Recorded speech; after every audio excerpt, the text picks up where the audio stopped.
Boa noite, irmãos e irmãs. Que a paz de Deus continue entre nós. Amém? Para a nossa reflexão, eu trago aqui um texto de Davi, que está no capítulo 52 do livro de Salmos. Eu leio apenas o verso 8, que diz assim: Quanto a mim, porém, sou como a oliveira verdejante na casa de Deus. Confio na misericórdia de Deus para todos sempre. Palavras do Senhor. Amém?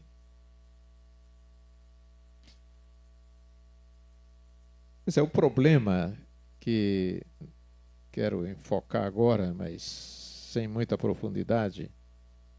É o problema do nosso tempo. Nós vivemos num tempo de anonimato. Uma das crises da sociedade atual é a crise do anonimato. Isto é, quem eu sou numa sociedade como a nossa? E às vezes a questão do anonimato está até na nossa casa. Até na nossa casa, às vezes nós temos um problema existencial, né? Quem eu sou aqui? Não é? Se é o marido, se é a mulher, se é o filho, se é a nora, se é o genro, né? Quem eu sou? Quem manda aqui? O que faço aqui? Qual é a minha missão? Qual é o meu trabalho? Qual é o meu desafio nesse lugar? E na sociedade, de uma maneira mais ampla, é um dos problemas dos seres humanos, o anonimato, que tem a ver com a crise de identidade e tem a ver com a crise dos papéis que nós representamos nessa sociedade. Então, por isso, somos muitas vezes anônimos, impessoais. Harvey Cox, lá na década de 60, um teólogo batista, né? Escreveu A Cidade do Homem. E ele já levantava essa questão, dizendo que o homem é uma cifra sem rosto. Quer dizer, o homem é um número. Nem nome mais. Não é reconhecido pelo seu nome. Somos reconhecidos por um número. Na carteira de identidade, no RG. Somos reconhecidos pelo nosso CPF. Somos reconhecidos pelo título do eleitor. Somos reconhecidos pela carteira de motorista. Somos reconhecidos por um número. Quando é tão importante o nome da identidade, tem a ver até, muitas vezes, dependendo da escolha, com o passado, com a história da família, com a história de seus ancestrais. O nome, a importância do nome. Mas, ao longo da história, nós, pouco a pouco, fomos perdendo a importância do nome, como fomos também sendo indicados, apontados, com algumas frases nem sempre tão elegantes, tão boas, tão comoventes. O próprio Thomas Hobbes, no século XVI, ele dizia que o homem é um lobo do próprio homem. Terrível isso, não? O próprio Jean-Paul Sartre, ele dizia que eu sou o inferno do outro. Você pode ser meu inferno. Não importa, pode ser meu pai, mas ele pode ser meu inferno. E pode ser até que muitos pais tenham se transformado em inferno do filho, ou o filho em inferno do pai, de modo geral. Mas a experiência de Davi é diferente. Não está relacionado a essas coisas exóticas, fruto do pensamento, das elucubrações da mente humana. E Davi, no século X a.C., ele se identificou assim: eu sou como uma oliveira verdejante na casa do Senhor. Sou uma oliveira. O que é que Davi quis dizer com essa afirmação? Eu sou uma oliveira. A oliveira é uma das mais valiosas plantas cultivadas pelos antigos hebreus. Era considerada fonte proveitosa de renda naquela época. Não deixou de ser nos dias atuais. Existia em grande quantidade em toda a Palestina. Os bosques de oliveira eram extraordinariamente valiosos, principalmente pelas reservas de azeite em potencial. De sua madeira faziam-se móveis finos, delicados. O produto da oliveira era sinal de bênção. Era sinal de força, de beleza, de prosperidade, de amizade, de paz, de união. E assim, os reis também eram ungidos com óleo da oliveira. Daí a grande importância. Quando o escritor do Salmo 133 se refere ao óleo precioso, refere-se à bênção de Deus sobre o povo através daquele dirigente, do rei. Refere-se ao fruto da oliveira. Seu sentido litúrgico é de valor inestimável na vida de culto do povo de Deus. E hoje? A oliveira perdeu valor? Perdeu sentido? Não. O azeite, o óleo precioso, está associado à boa gordura que o corpo precisa, à boa saúde, ao bom colesterol necessário à boa qualidade de vida. Davi se sentia um homem assim, útil, precioso para o seu povo. Um homem assim, diferente diante dos obstáculos, das dificuldades ao seu redor. Uma oliveira, considerado belo à vista de Deus, símbolo de prosperidade. E tinha consciência de seu papel para o seu trabalho entre as pessoas, na sociedade de modo geral. É verdade que muito na história, e a gente não precisa nem falar história humana, porque não tem história de galo, galinha, pato, jegue e burro, não? Só tem história de seres humanos. Então, muitos na história foram ou são como oliveira. E a gente pode imaginar muita gente que se tornou símbolo de beleza moral, símbolo de resistência, de resiliência, em vários campos da vida social, na vida política, na vida comercial, na beleza cultural de modo geral, na luta contra o mal, contra os males, contra os sistemas diabólicos que surgem e brotam na sociedade, contra as ideologias destruidoras, maldosas, que invertem os fatos. E aí a gente pode se lembrar de alguns exemplos de oliveiras produzidos pela história e nomes que são conhecidos dos senhores e das senhoras. São conhecidos de todos nós. Quem não se lembra de Albert White como grande oliveira, né, que na Europa foi estudante de medicina, fez teologia, era um especialista em música. A Nádia que o diga, não? Albert White, com toda a sua cultura, com todo o seu conhecimento, com toda a sua vocação que não cabia nos limites, nas paredes, entre as paredes da missão, pois quase foi rejeitado para ser missionário. Ele foi enviado à África, ele foi à África Equatorial. Escolheu o Gabão, para sob um sol causticante de 50 graus, poder realizar um ministério extraordinário, não falando, não pela palavra, mas pela ação, por gestos, pela vocação.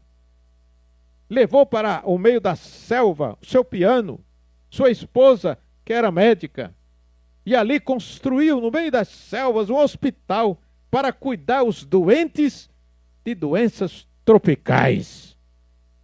Albert Schweitzer, grande símbolo de missionário, de missão, de oliveira preciosa, de vida. Vale a pena ler. Tem vários textos, hein? Uma das coisas que os senhores estão chegando, ou as senhoras, ou os que já estão, ou lê ou vira medíocre. Vai falar bobagem por aí afora. E Albert Schweitzer foi o grande missionário, grande oliveira,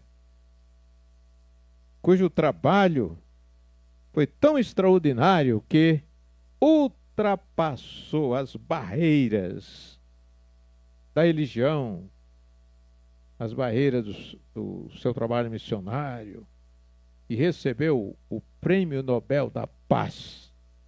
Albert Schweitzer, uma oliveira a qual nos referimos. Ou podemos nos referir a Dietrich Bonhoeffer, né, que foi um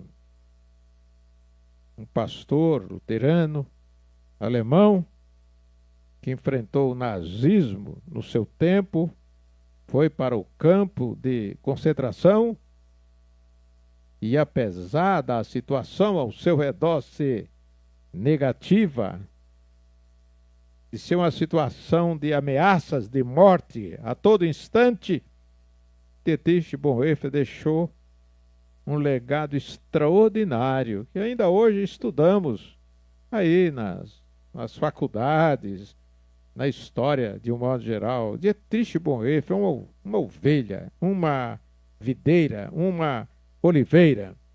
E aí vem outros, né, como Desmond Tutu, como Nelson Mandela, com Albert Sabin, como Oswaldo Cruz, e eles são símbolos de paz, de união, de prosperidade, de vida, como resultado da bênção de Deus. Oliveiras. Como símbolo de beleza no pensamento, pela libertação, podíamos citar. Aí, João, minha tradição, né, na filosofia, por que não citar Sócrates, que me encantou no meu primeiro ano de seminário? Sócrates me encantou no primeiro ano de seminário. Cheguei a pensar que Sócrates, no começo, hein, não vão me condenar agora no fim da vida, mas no começo, cheguei até, num livrinho que li sobre Sócrates, cheguei a pensar que Sócrates poderia ter sido maior que Jesus. E até escrevi no livro, estraguei o livro, né? Escrevi no livro, será que Sócrates não foi mais do que Jesus? E Sócrates viveu antes de Jesus. Aprendam essa aula de filosofia aqui, João, me desculpe, não? Pois é, Oliveira. Brilhou no pensamento filosófico, brilhou diante dos seus seguidores, brilhou diante dos sofistas, brilhou diante dos incrédulos, brilhou na luta pela vida.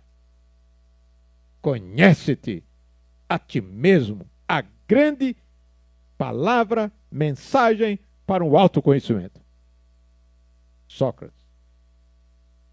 Por que não pensar em Emmanuel Mounier ao denunciar a desordem estabelecida pela sociedade no século passado? Por que não pensar em Herbert Marcuse do mesmo jeito ao denunciar a sociedade regressiva, repressiva? Por que não imaginar Erich Fromm quando apontou as doenças da sociedade? Agora chegou a sua vez. a nossa vez. E a nossa vez vem assim: você é uma oliveira, é como uma oliveira. Na verdade, você poderá ser símbolo de oliveira. Você poderá ser símbolo de beleza, de força, de entusiasmo, de vigor. E isso tem a ver com a possibilidade, com as possibilidades que estão em vocês, novos e antigos alunos desta casa. Possibilidades através de uma vida de tenacidade, capaz de aceitar desafios com responsabilidade, com compromisso, na luta pela beleza moral da sociedade e pela importância da espiritualidade como referência adequada, necessária do século XXI.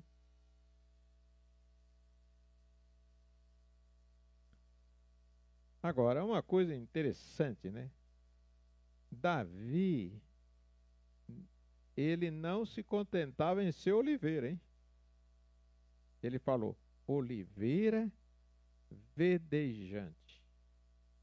Em outras palavras, não basta ser oliveira, tem que verdejar. E é aí que ele diz, sou como a oliveira verdejante. Muitos chegam a ser como a oliveira, frondosa, forte, bela, símbolo de riqueza, de saúde, de vida, mas nem sempre verdejante. Porque a oliveira verdejante lembra o vigor, o encantamento, os sonhos, as esperanças, até as fantasias e a capacidade de ser dinâmico, proativo na vida, na família, na igreja, na sociedade, no pastorado, no ministério. Hoje, como oliveiras, temos que verdejar mesmo sob limitações para que haja futuro. Significa crer que o futuro depende muito do nosso projeto de boa vontade. Você tem projeto de vida? Depende muito do nosso entusiasmo de acreditar no sentido da vida, apesar das ameaças de morte. Tem muito a ver com o nosso testemunho. E aí, reverenda Shirley Maria dos Santos Proença, não? Não sei se é ou vai ser ou já foi, mas já foi. Professora de missão nessa casa, não? Gosto muito de citar o David Bosch, né, quando ele diz que o que efetivamente facilitou a difusão, a proclamação do Evangelho de Cristo, não foi a televisão eu estou pondo, ele não disse, mas não foi a televisão, não foi o rádio, não foi a internet, foi o testemunho dos primeiros cristãos, que foram oliveiras verdejantes. Amém? Coisa bonita, né? Olha, a teologia é coisa bonita. E quando nós levamos a sério, reverendo Esni, ela se torna verdejante na vida da igreja, na vida da sociedade, na vida. E aí eu podia dizer assim, na vida humana. Não, até na vida dos animais. Porque hoje nós vivemos numa sociedade que persegue animais, mata animais. E muitas vezes não levamos em consideração que nós somos guardadores do nosso irmão, homem, mulher, criança, velho, idoso, mas também somos guardadores do nosso irmão, nossos irmãos, animais, que estão aí, muitas vezes perseguidos, né?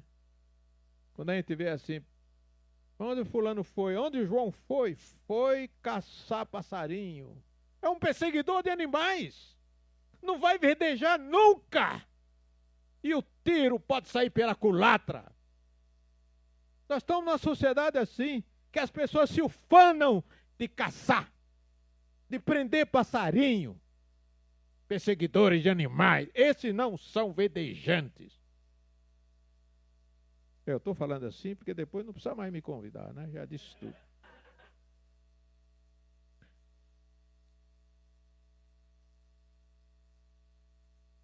Agora, quando nós falamos assim, né, de oliveira verdejante, que é o que Davi era, né?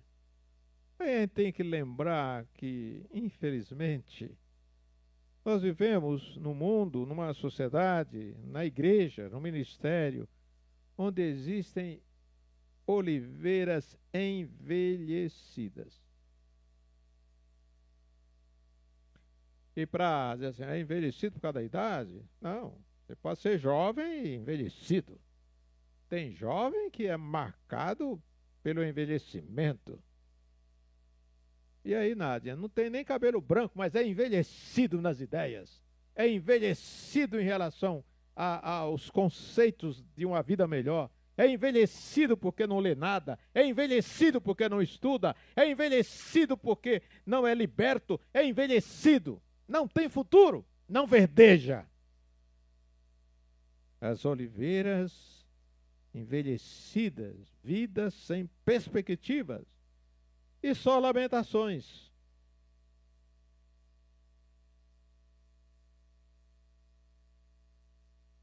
Mais ainda, tem mais oliveira ruim. Oliveiras amargas, oliveiras azedas, não comestíveis, vidas intragáveis, pessimistas. A gente acha isso no ministério também, né? Pastores assim, intragáveis.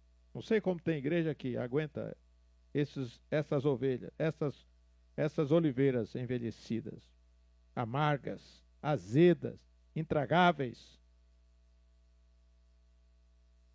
E há oliveiras apodrecidas. Não é porque a oliveira que não apodrece, né? Dependendo do que a gente faz, essa planta pode apodrecer.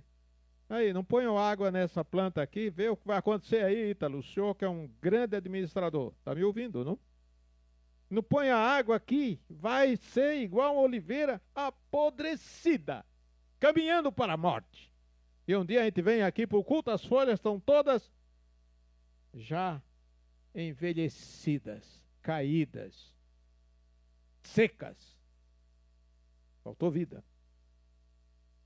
Há oliveiras apodrecidas que tem a ver com aqueles que só reclamam da vida, reclamam das pessoas, reclamam do ministério, reclamam de Deus. Ovelhas que não são verdejantes. Mas eu vou terminar para deixar vocês em paz, né? Só para lembrar o que Davi falou. Ele não falou só que queria ser, que ele era ovelha não, oliveira, mas verdejante, e ele concluiu, na casa do Senhor. Amém?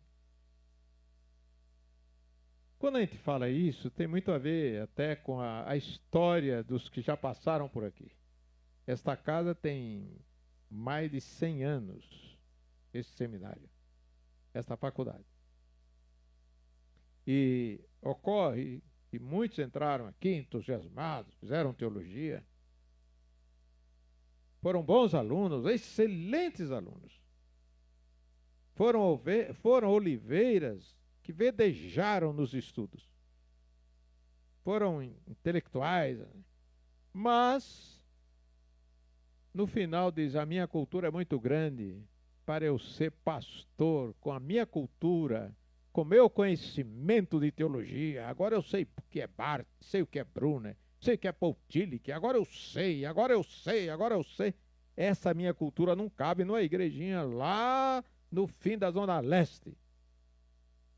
Lá no sertão nordestino, é muita teologia para aqueles roceiros lá, daquele lugar. Onde vai verdejar? Fora da casa do Senhor. Aí se dão bem na universidade, mas não conseguem verdejar na casa do Senhor. Não conseguem dar frutos na casa do Senhor. Não conseguem ser prósperos na casa do Senhor. Não conseguem colocar a sua cultura, o seu conhecimento, a sua teologia a serviço da casa do Senhor. Não consegue. E onde é essa casa do Senhor? Aí eu me lembro novamente, vamos ressuscitar Albert Schweitzer, né? Com tanta cultura, com tanto conhecimento. A casa do Senhor de Albert Schweitzer foi a floresta da África Equatorial, no Gabão, sob um sol de 50 graus, rodeado de pessoas com doenças horríveis, doenças tropicais. Ali foi a casa do Senhor. A casa do Senhor pode ser a zona leste, a zona sul, a zona oeste, os ricos e os pobres. São a casa do Senhor para que você possa verdejar. Amém? E é assim, eu me lembro de um texto, eu não sei, aqui do meu tempo não tem ninguém mais, não. Será que está na hora de eu morrer, João? Hein? Parece que não tem mais colega aqui, né? Mas eu me lembro de... Não sei quem vai se lembrar, né, disso. Havia o Seminário Presbiteriano de Campinas, publicava uma revista teológica. E um dos sermões que foram publicados naquela revista, tinha um sermão assim. Ouça bem, Oswaldo Veras aqui. Não mates com a sua cultura aqueles por quem Cristo morreu na cruz. Significa que muitas vezes a gente, né, Oliveira, verdejante, bem na vida, no conhecimento teológico, conhecimento bíblico, sabe, exegese de ponta a ponta, aprendeu com o Cristófane aqui. Mas acontece que vai querer fazer o que aprendeu aqui do mesmo jeitinho, sem adaptar. Quando eu saí do seminário em 1970, eu fui pastorear uma igreja, eu fui pastorear o campo do Rio Grande do Norte inteiro, né? Tinha 25 anos de idade. E uma das igrejas que estava sob a minha responsabilidade ficava numa fazenda chamada Curralinho.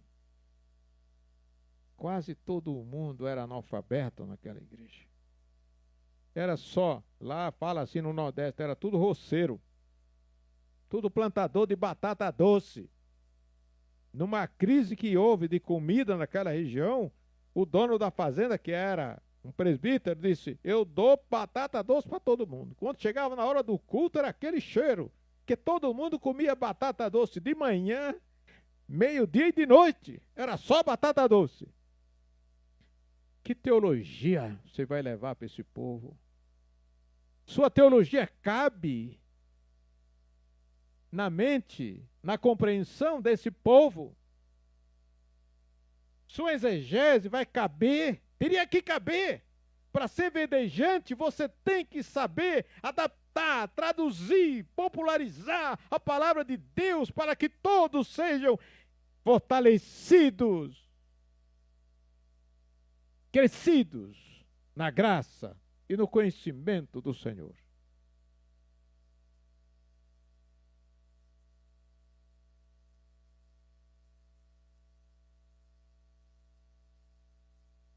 Muitos estudantes, então, de teologia verdejaram ou verdejam nesta casa, mas depois de formados acham que com a sua cultura teológica já não cabem mais na igreja. Já não cabe mais num ministério simples de periferia. Já nem cabe mais num ministério na sociedade brasileira. É tudo ignorante. Os crentes são ignorantes. Só que os que mais deram trabalho no ministério de Jesus foram os intelectuais, não? Não foram os cegos, não foram os doentes da perna, não foram os que tinham problema de glaucoma, não foram os que tinham problema de hidropisia, não foram os que tinham problemas de grandes perdas, não foram as viúvas, não foram os órfãos, não foram as crianças, não foram os idosos. que o Evangelho de Cristo, ele tem que ser trabalhado por nós para a compreensão de todos, de modo geral. E esta casa é formadora de homens e mulheres para um ministério, no sentido de que todos se tornem oliveiras verdejantes na casa do Senhor. E essa casa do Senhor pode ser o seu bairro, pode ser a sua família, pode ser a periferia, pode ser no palácio, pode ser onde for. Você é essa oliveira? Você está disposto a fazer o que muitos outros conseguiram fazer? Que tipo de oliveira você tem sido, gostaria de ser na casa do Senhor? Uma oliveira envelhecida no lugar em que está? Uma oliveira amarga, de difícil de ser digerida, complicada? Uma oliveira adoecida na sua vocação? Uma oliveira apodrecida que não faz nenhuma diferença na casa do Senhor? Uma oliveira apodrecida que não vale a pena investir em sua formação? Ou você é ou quer ser uma oliveira verdejante na casa do Senhor, qualquer que seja o tipo de casa do Senhor, lugar de adoração e de proclamação do Evangelho de Jesus Cristo. Amém? Que assim seja.